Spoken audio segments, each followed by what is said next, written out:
So somewhere around 1990 or in the early 90s, I was responsible for probably 40% of the hip hop that came out of the Charlotte region.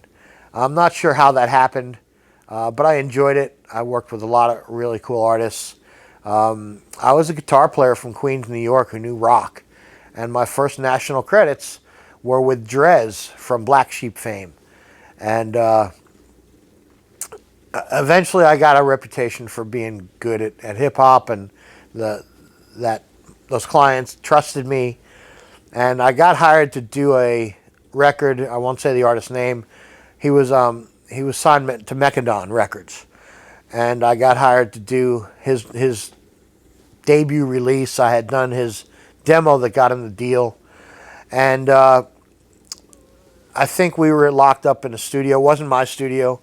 I was brought into another studio. It was before the Playroom really took off. And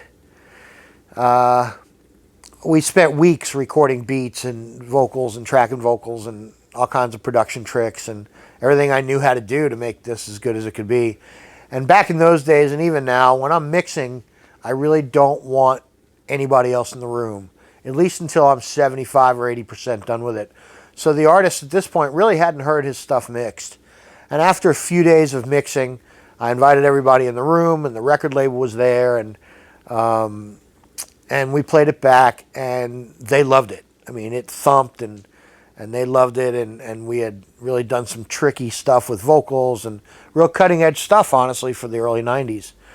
And the next thing I know, everyone else has left, and it's me and the artist, and this very attractive lady comes in, and the artist walks over, introduces me to her, hands me a handful of condoms and a handful of joints, and says, "Hey, go have a nice afternoon."